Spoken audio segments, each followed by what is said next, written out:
Welcome to the Visibility Project podcast. Welcome to the Visibility Project podcast. Welcome to the Visibility Project podcast. Started by a group of citizens in a small Michigan town with a like-minded goal of increasing the visibility of the unseen and unheard populations in our community. Our guests will share stories and insights with the goal of increasing our awareness and knowledge of various aspects of diversity and equity to create a more connected, empathetic, and inclusive community. So, let's get to work. Let's get to work. So, let's get to work. So, let's get to work. Let's get to work. Welcome back to the Visibility Project podcast. I'm your host, Jeremiah Lee. Spearheaded by members of the Cultural Awareness Coalition, the project is the brainchild of several organizations and individuals with shared values who sit on a project steering team. We hope that the podcast series creates a deeper empathy for others and serves as a catalyst for people to actively create a more inclusive community and world. In our last episode, we discussed legislation impacting the LGBTQ community and the recent passing of Ruth Bader Ginsburg. This month, in light of the recent election and upcoming holiday season, we are going to talk about how to better communicate with those who have different opinions and views than our own. You will hear from two of the founders of the Visibility Project, Dr. Gina Wilson and Sarah Weisbarth. These two have a wealth of knowledge and perspective and will give us tools that will help us communicate to create connection, understanding, empathy, and explore our differences in a constructive way. Dr. Gina Wilson spent 20 years as a public school educator working to mitigate the effects of environmental and educational barriers for students, including creating a trauma-informed program model to meet students' social, emotional needs by blending restorative practices mindfulness, allowing students to self-actualize in a classroom setting. Dr. Wilson is currently an assistant professor of educational leadership at Central Michigan University, where she earned her doctorate of education. Her research focuses on understanding how teachers and district leaders' mindset, practices, and self-efficacy help and hinder social justice and equity work in schools.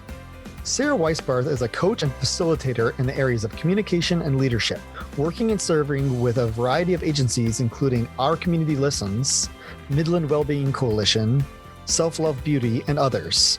She is committed to helping people connect through communication. She's a native to Michigan and appreciates all that this state has to offer. She self-describes as messy, introspective, hopeful, simplistic, and a lover of life. Well, welcome, Gina and Sarah. I'm so glad to have you here today. So I'm going to ask a question to both of you, actually, and I'm going to start with you, Gina. Why is this work important to you? This work is important to me because I really believe in the importance of authentic and quality relationships in your life. I think that they add value and are a really big reason why we're here. I was raised in a family that always had a large community that we considered our community, our family, not just our nuclear family. And so we were connected and we loved people as if they were our blood relatives at that deep of a level. And I came from a diverse space. I was raised in a predominantly white neighborhood. I went to predominantly white schools, but my church was very diverse, African-American, Latinx community. We often participated in diverse religious settings. So I learned from an early age that I could find value, connection, love, care, quality relationships from people that didn't look like me. And so that's something that I have tried to emulate that in my family, and my son now refers to it as, he's named it as a framily. So friends become family combined together, and we have lots of family members. That's why it's important to me. I love that family members. Family members, yeah. Sarah, I'm going to ask the same thing to you. Why is this important to you? I want to be part of Gina's family. You are, dear friend, you are. It's really important to me because my story is actually very different than Gina's, although I would align with that desire for that authentic relationship.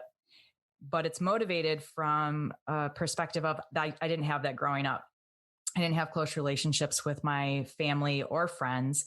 And I grew up in a predominantly middle class, white, out in the county, country environment, and did not have a lot of diversity. And so then when I started to grow up and then be part of other communities, it was almost a culture shock for me and a huge learning curve. And then I started to really question. I didn't understand maybe the values that I was raised with, because what I was now experiencing and seeing out in the world was completely different and felt more authentic to me. Having that diversity, having those rich relationships, having different perspectives, I think was something I had been craving. And now I love it. And I want others to have that. And knowing that there are people out there still experiencing division around the topics that we cover, it hurts my heart. It hurts my heart. So that's why this work is so important to me. Yeah, and I think you're right that there are people still experiencing those divisions daily. So thank you for being here and sharing your experiences. So my next question to both of you here is there's so much division happening in our nation and our world. What are we missing when it comes to creating unity and connection and understanding? I guess I'll start with Sarah with that one. I'm really glad we're asking this question because, as I just said, this is the part that hurts my heart. I am not the type of individual that is out there being an activist. I don't have that kind of energy and that kind of ability. But what I can do is see the hurting and see the division, and not just the division because we're different, but the division of how we're interacting, how we're treating one another because of our perceived differences or how we experience differences. And I think that's the thing that we're missing is the ability to start to understand one another and come closer together, whether it's on an issue, but for me, it's primarily coming closer together in relationship. If we can start to see people as people and individuals with their own values and emotions and shared experiences or diverse experiences, that's when we're going to start to see change.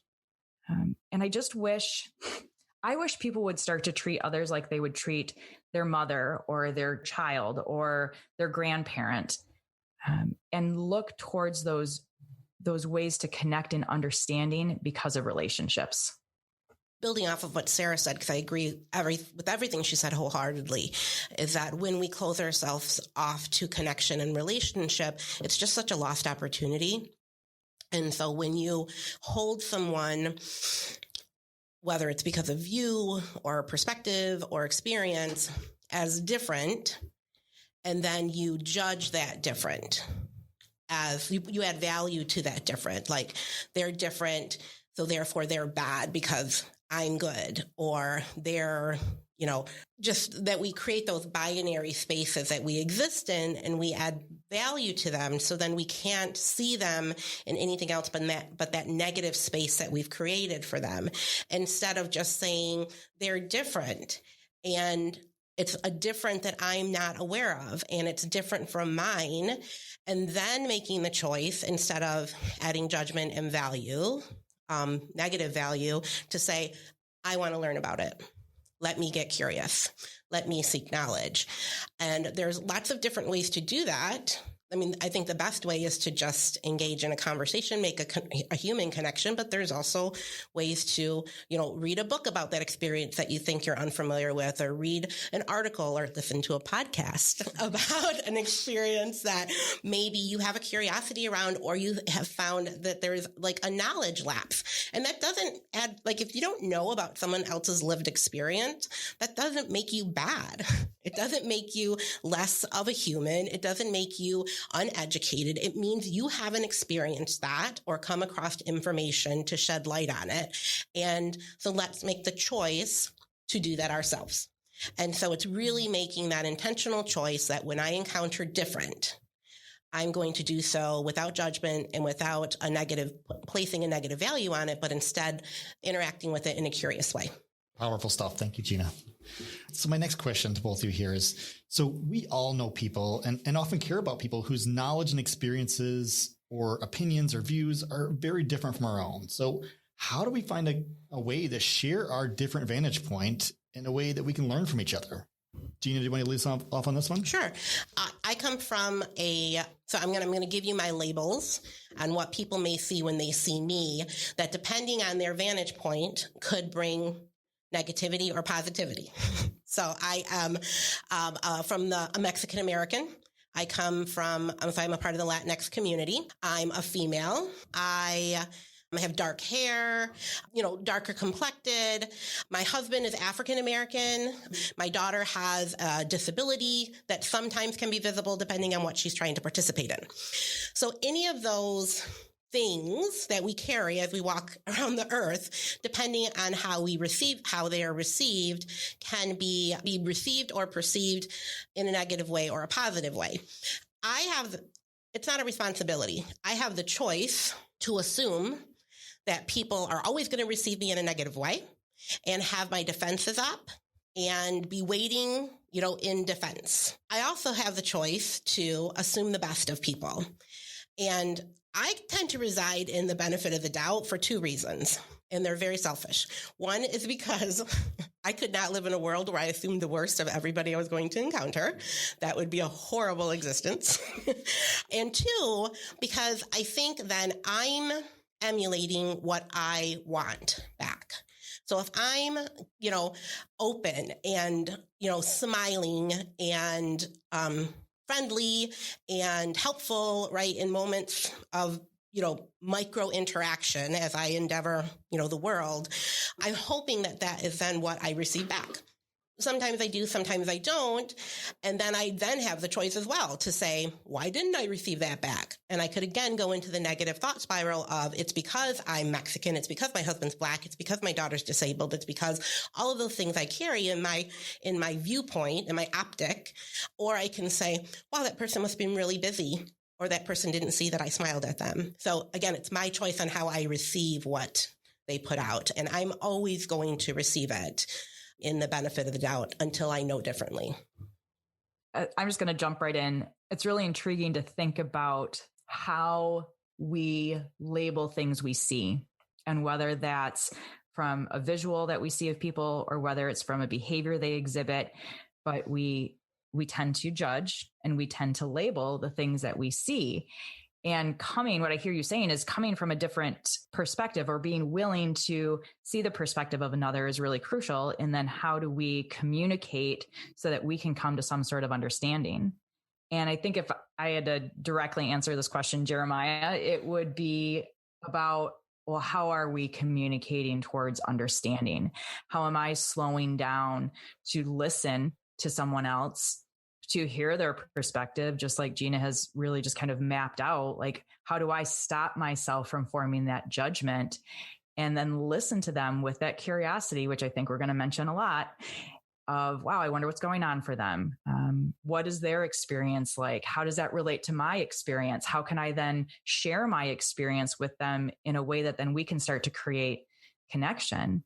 And it's hard.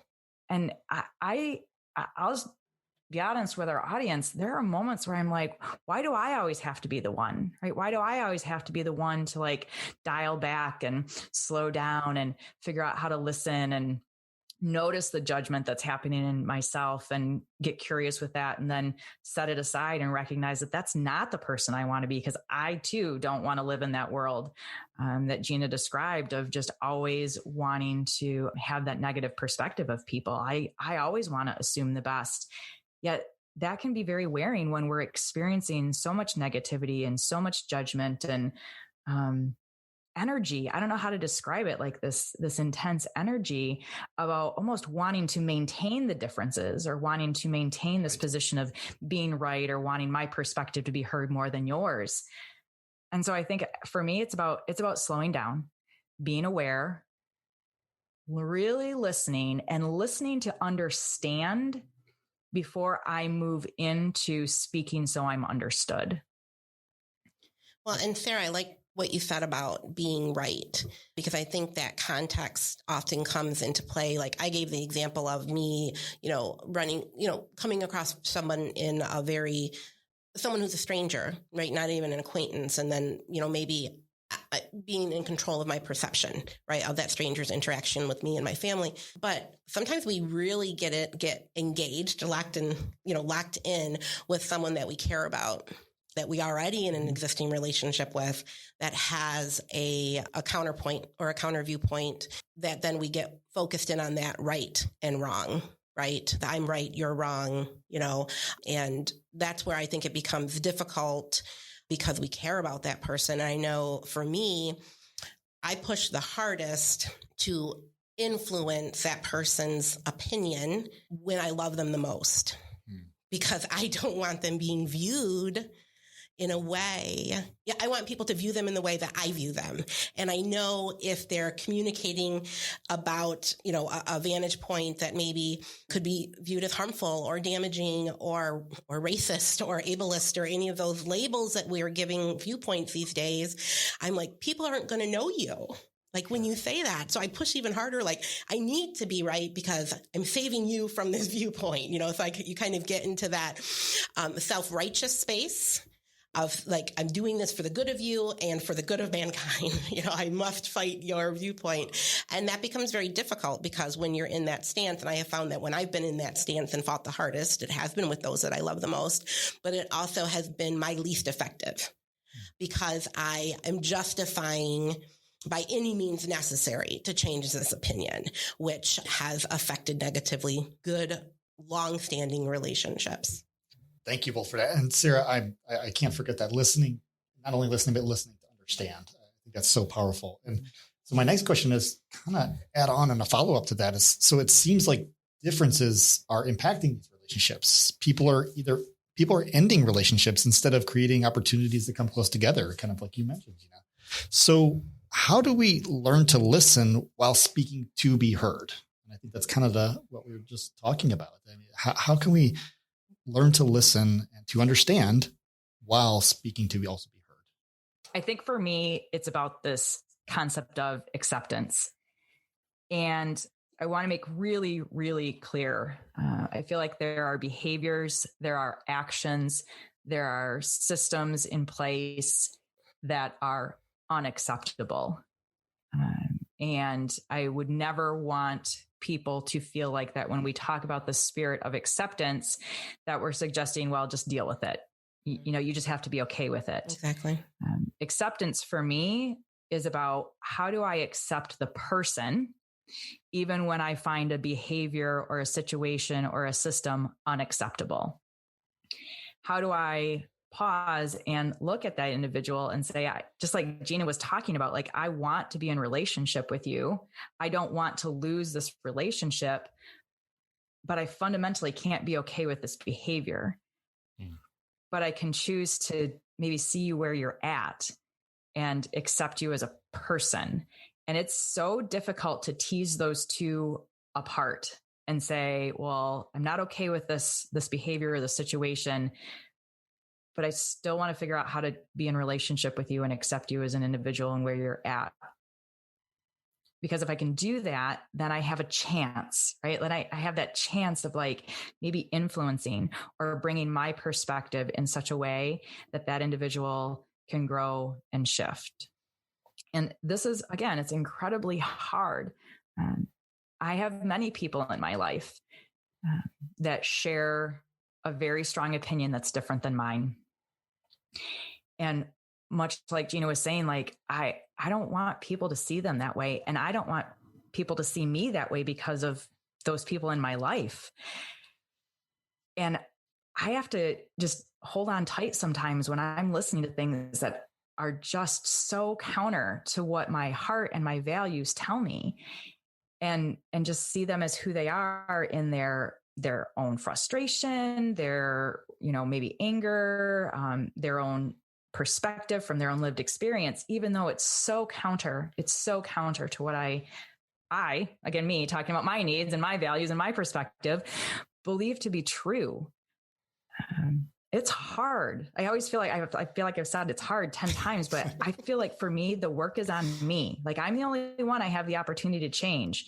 And so the work has to start with me. And for me, it's about trying to figure out how to understand where they're coming from, valuing the relationship. So then I have the opportunity to start to influence then their behavior and their perspective. Thank you so much for Sarah. And I realize it's hard. Now let's get to like a specific then. So say you're in a moment with somebody and you're talking to them and they say something that you just cannot agree with. So what is your personal strategy in that moment? Well, for me, I'm going to, and this is where it's a self-awareness that Sarah said. You have to have been self-aware of what is going to cause you to have some emotion and attend that you're able to engage in the kind of conversation or dialogue or that's going to be constructive, similar to what Sarah said, that you're going to be able to even understand it. And it's not just going to be two people throwing words at each other. Right.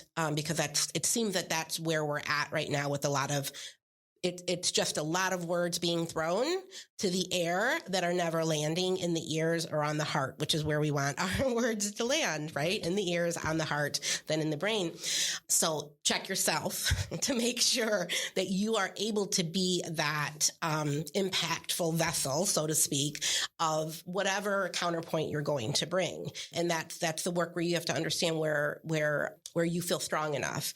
The other thing that I do is like, do I care enough about this person to engage in time with them? Or is this statement so harmful that if I don't correct it, people are unsafe with this thought or rhetoric being out there? Right. So those are kind of my three things. If I'm not in the correct energy space, that I need to do something, but I've understood that I care about this person and it's an important safety, it's a safety about a population that maybe this could cause harm to, then I need to get myself in gear pretty quickly, and that's where I practice mindfulness. So I'll take a couple deep breaths, settle myself, anchor myself, get myself back to where I need to be. And then I will engage in discourse. And I say discourse because it is a conversation that will transform and disrupt perspective. It's only through conversation and dialogue. And I typically set a boundary for myself that I am willing to talk to you about this, but I will not talk to you if you get abusive or if, you start using this type of language, inflammatory language, or this starts to be harmful, because then it's not helpful. And it's almost like I'm setting an agreement with that other person. And it's not fair for me to agree to those things, kind of like Sarah said. Why is it always me? I'm not going to put myself out there with empathy and understanding and in vein of acceptance if this person is not going to meet me even, meet me part of the way on that. So if that person can agree to those common agreements, then there's no work to do here. You've shown me who you are. And until you're ready to be someone different, which is what I would say, if they didn't agree to that, I'd say then this isn't the opportunity to talk, but I'm open when you're ready. I've already shared with you my conditions. So keeping it open, but also setting firm boundaries to keep you from harm and to not allowing just airspace for people. Sarah, so what is your personal strategy? Do you have anything different to add on top of Gina's? I think that's like really powerful tools that we should be aware of. Yeah, I don't think there is anything to add other than to reiterate. I love the 3-step process of like, am I in the space? Right. And for me, it's about, do I even have the strength? Right. Because I tend to be more a little like laid back. I'm more reflective. I'm in a more of a soft space for myself, more vulnerable, I think, than I think I need to be to maybe engage in some of these conversations. So I have to assess that for me. Do I have the strength to step into this vulnerable, what I perceive to be a risky moment? And so, doing that, if the relationship is important enough, and then knowing where those boundaries are, Gina, I love that. And I don't think there's absolutely anything else I could add. And other than, I feel like people have to assess that for themselves and get really good and really clear about what they're going to choose to be okay with and what they're going to choose to not be okay with. And then have almost that step practice process in their minds of, how are you going to confront when someone's raising their voice? How are you going to confront when someone is using language that is hurtful and harmful, either to you or to the situation? And start to even maybe develop scripts in your mind as you're going to engage in a conversation with someone, being prepared. If they do this, then I'm going to say this. If they do that, then how am I going to shift? And making that adjustment. I think then too, as I go deeper into conversations with people, if I've stepped into the space, if I've taken the risk and I've stepped into the space, maintaining that curiosity has been really helpful for me. I come from a background of coaching and teaching and training. And so being able to shift into almost like an inquisitive space, maybe asking some questions around, well, help me understand, or go on about that. Or, could you clarify? Or I wonder what that's about, when people are talking about things they're struggling with in this space, allows them to start to think about their own perspective. And they might be talking about an issue, but if you can start to get curious, it might help them to understand what's behind that issue for them. Because that's where I think change happens, when we can do that self-awareness. Now, it sounds like Gina and I feel like, okay, I'm pretty self-aware, but how can we help others start to engage in that curiosity? Well, and speaking of self-awareness, because I do fancy myself pretty self-aware until I find myself in a place I'm not aware of. And I will describe to you how I know where the work, the tagline of this visibility project is, let's do the work. And a lot of times when you say let's do the work, we think we're doing the work for someone on behalf of, in holding space for. But in actuality, the work is ourselves. Absolutely. And typically when I find out where my next workspace resides, it's because I have messed up horribly or I have fumbled horribly, or I have gone out of this effective script that I created using Sarah's language. I've gone out of this effective script and I'm just throwing words. I'm just throwing words and knowledge, and no one's catching them.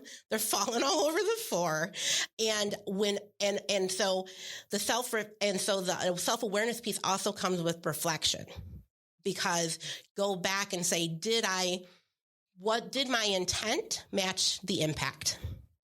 And so then if you can say, wow, they're living in 2 different countries, this is where some work resides for me. I think, and that's on an ongoing process, because you never come wholly self-aware, because to say that you're wholly self-aware, you would mean that you've experienced everything there is to experience. And what we know is that every moment that we're in with other human beings is the most precious moment, because it will never exist again. Because we are ever changing beings, from perspective, from experience, from happenstances, from knowledge base, from mindsets. There is not another moment that repeats ever in our lifetime. And so you have to stay knees bent, ready to learn and self-reflect all the time. I have to share one of my favorite quotes. I spent a number of years in Japan, and one of my favorite quotes is this Japanese saying called Ichigo Ichie. Like it's kind of a Buddhist, comes from Buddhist origins, where it's this idea behind that Ichigo is like for every encounter, we only have one chance. So we are only going to be in this room together once in our life. So to learn from each other and from each other's experiences, it's this behind this idea of impermanence, where every instant only happens once. So because of that, we should value that and try to learn all we can from it. I have it on my wall at my office and at home. It's something that I hold dearly to me. It's something that to appreciate every moment and try to learn from the experiences of others, and to value those, because it's fleeting. Every moment is. Yeah. So Maya Angelou has a quote that I often use to start a class or to start my day, and it says, this is a wonderful day. I've never seen this one before. And truly that's the truth for not only every day, but every moment is a new moment, which means every moment is a new opportunity to do better. Absolutely. So we have this idea that it's really about being proactive and self-aware and reflecting too. But sometimes we get into the conversation and it gets to this point where, okay, let's just agree to disagree. So instead of just agreeing to disagree, which can be the simplest answer, essentially just walking away from the conversation, what are some suggestions to instead engage in more meaningful conversation about these issues when it comes to that point where let's agree to disagree? How can we delve deeper? Sarah, do you want to lead us off on this one? Yeah, I'm just enjoying reflecting on the previous commentary about the self-awareness, because I think that's probably one of my key strategies in this particular moment of, there might be something I'm unaware of. right? So almost being like self-aware to be like, oh, I'm about to learn something new, like, or I have a gap, or I have a knowledge area that is completely foreign to me. Make a mental note, go look that up, find a friend, get some more information. I'm usually information driven. And so again, it's got to start with that self-awareness of being then aware of where are my gaps. And one of the things, almost before I get into the conversation, that I have done over the years, if I go back to my original story of living in a very, very, I couldn't even say neutral environment. I just lived in a very singular experience environment. I've intentionally worked on changing that. Who am I surrounding myself with? Who am I engaging in conversation with? What am I reading? What am I listening to? Who am I developing friendships or work relationships with to start to expand my perspective? Because then I think that increases my own awareness and my own ability to engage in that relatedness around hard topics, whatever they are. I was going to build off of that knowledge seeking before you went into the agree to disagree, because you gave so many tangible ways to expand your knowledge base and your curiosity around different life experiences. And I really wanted to say exactly what you did. Of how, who am I socializing with? What am I aware of that's going on outside of my experience? For me, because I'm a lover of books, I always start with fiction. I always ask myself, who is the character in my books? Is it always a white female? Is it always a Latinx female? Is it, how do I expand? Fiction is a really easy, safe on-ramping to get to learn other perspectives and to create comfort around different. And then you can move out, because typically, fiction authors are so good about infusing nonfiction facts into them that then you can follow that curiosity, right? Down that knowledge space. But those micro moments, Sarah, that you listed are so powerful when you put intent behind them. So I just kind of wanted to amplify that. Yay. I just so know that feels very affirming. So thank you. Like, I feel like you're right, because that's what you have to do. You have to push yourself further than where you are at. Absolutely. So Sarah, what are your thoughts then? Like some strategies then we can use for, instead of just agreeing to disagree and beyond just expanding our own personal, because that's a lot about doing the work.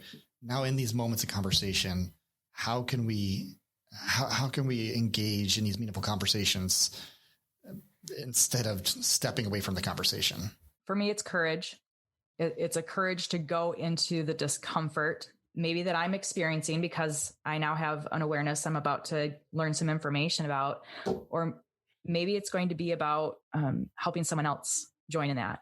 So for one, for me, it's just like almost making a little like assessment. Like, is this something I really want to do? How we talked about earlier, like, is this a relationship I really want to engage with? This is something I want to do. For me, it is about suspending that judgment and staying in that curiosity too, because I'm probably hearing things from an individual that are going to be hard for me to hear. So if I can just kind of take it in that space of like, wow, they're going through something, they have an experience that is not mine, and be curious about it. And just step into it with courage. And, that's often a response. Well, let's just agree to disagree, right? And you've heard it and I've heard it. And so I've crafted a script response to it. So what I've responded to my friends who have said that is, so what you're choosing then is to not know me, is to not know a perspective, is to not hear an experience because you don't agree with it. You're unknowledgeable about it. It makes you uncomfortable, right? I'm speculating because I don't even know why, because you've chosen not to share it with me. And so I'll counter that with, don't we trust each other? Like, haven't we been through a lot that we can get through this conversation, that we can reconcile and find common ground and learn from each other? Like, isn't that what relationships are about? And so challenging even that statement, because when you agree to disagree, you've created space in a relationship that there is something that is now not accessible. And relationships are vulnerable. They're intimate. They're, connected. And when there are bricks, brick by brick, like every agree to disagree moment is a brick, right? That keeps you further distance from that person that you had a relationship with. And so and for the person who wants to engage, it can also feel like a rejection, which brings in so much more complicatedness to relationships, especially when it's in a family where maybe you have where you're obligated in that relationship, or you'll have many interactions with them, or someone that you've known your whole life, but you have gone to different political sides or different knowledge sides, or, whatever. You then have said, I'm leaving you behind to move this way. And I can't judge someone if they choose it, but I want them to know they are consciously making that choice to disconnect, and to disengage from this relationship. And sometimes they do, and sometimes they're like, wow, I didn't realize that was due, that would put that kind of space in our relationship. So just that counter of, okay, so I'm just letting you know, this is what you're choosing. Right. And there's consequences to agreeing to disagree. Gina, I really like that you framed it that way, because for me, a strategy can be like, I'm just going to mentally check out because I don't have the courage, or I don't have the strength, or I don't have the fortitude to have this conversation. Yet listening to you, there's a consequence to that me even choosing to mentally check out. And there's a consequence to the relationship, but there's also a consequence to there's no opportunity for change then. Like whatever the topic that's being addressed, the needle won't move if I don't choose to stay engaged. And I think that's the end of my statement, because I'm in a moment of self-awareness. This is what it looks like. I'm in a moment of self-awareness being like, well, now that's interesting. But even if I choose, there's a consequence. Well, and I do want to say that self-preservation and self-care and boundary setting is really important in this work. So a way to say all of what I said is, are you agreeing? Do we have to agree to disagree forever? Or is this just a pause? Because if it's just a pause because we don't have the energy, or we don't have the knowledge yet to come, or we haven't really reconciled it within self to have this conversation, then it's just a pause. It's a yet, right? I'm not ready to have this conversation yet. But the phrasing of agree to disagree there's finality to that, because that's an agreement. That's a yes between the two of us. We are agreeing that we disagree on this and we are moving forward. And it feels like it's never to be entertained again. And that's then where the consequence resides. But that pause, right? That and you can even say that because I think a lot of because of the pandemic and our social structures, a lot of our interactions and communications are happening via social media, that you can send a quiet private message to say, I read your Facebook post. I really want to talk to you about it. I'm not ready yet, but would you be open to that? Because then you're not, condemning them. You're not coming at them. You're not doing it publicly, but you are letting them know that that there's something here that needs to be discussed because this is making you uncomfortable. Right. And so, it's just that initial connection is important to keep that relationship in a good space, but definitely always set a boundary, and that's more than healthy, and it's essential. Thank you. I have the phrase in my head, like, I'm going to laugh when I say it out loud, like, you make it personal. But I think sometimes when we're trying to get our point across and we're almost attacking others, we're making it personal in a negative way. I use that phrase make it personal because this is personal between the two of us. This is an opportunity to connect and share and relate on a one-to-one level. And then also even helping to bring perspectives of, when people are judging others and putting labels on people, they do them in these general groupings, those people. Well, what if one of those people, again, was your grandchild, was your best friend, was your mom, was, someone that's incredibly precious to you. So I think almost kind of bringing it down to a personal level is a way to engage with individuals. Well, and I think our most impactful learnings come when, and I'm going to use language I learned from Sarah, that when my knowledge base is disrupted, right, my biggest transformations come. And typically, significant disruption comes when empathy and understanding, and that comes through personal stories. That's actually one of the main tenets of this podcast is, though it has to get personal, Sarah, you're absolutely right. It has to, because it's what connects us to then the commonality of us as humans in this communal space. And without that connection, when we keep it at that agree to disagree space, then we have chosen not to get personal because, and for me, it's then to choose not to learn, not to grow, not to transform, not to connect and do all those things that make a vibrant, quality, high level life. And when we don't let it get personal or have that connection, it reinforces the idea of otherness, right? It does. Like you are the other, even if they're someone who's close to us, as we group them in, as you said, group them into somebody who's other and different. And we put up that wall then with those others. I want to ask both of you in our final question then, what are a couple key takeaways, I think, for our audience members? What would you want as we end today? What are some key takeaways, some lasting moments from both of you for our audience today?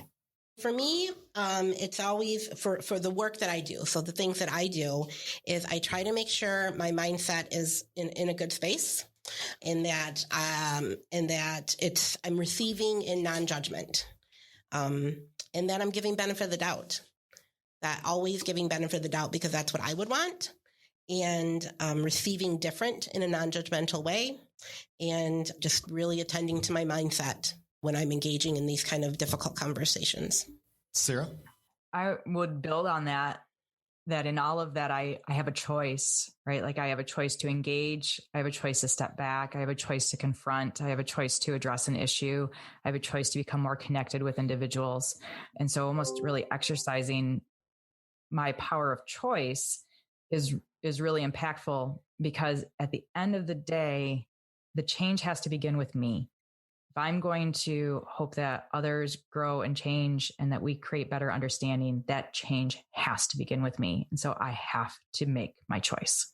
Thank you so much for both being here today. I've learned so much, and I feel better equipped going into Thanksgiving, into holiday season, to have those conversations with those I love and care about, and be able to step beyond agreeing to disagree and having some meaningful and lasting conversations. So thank you, Gina, and thank you, Sarah. Thank you, Jeremiah. Thank you, Sarah. Yeah. You're welcome. It was so good to be here. Thank you both. I feel like I had my own moments of self-awareness. So thank you for being part of that. What a good conversation does. Thank you. You can stay connected with the Visibility Project by subscribing, liking, and sharing on your favorite podcasting and social apps. Look for us at the Visibility PRJ. Financial support is needed to keep the conversation going. Go to midlandfoundation.org/give and select the Cultural Awareness Coalition Endowment Fund to be part of the project. Note podcast in your donation notes. Thank you for listening. We see you. We hear you. And together, we are making a difference.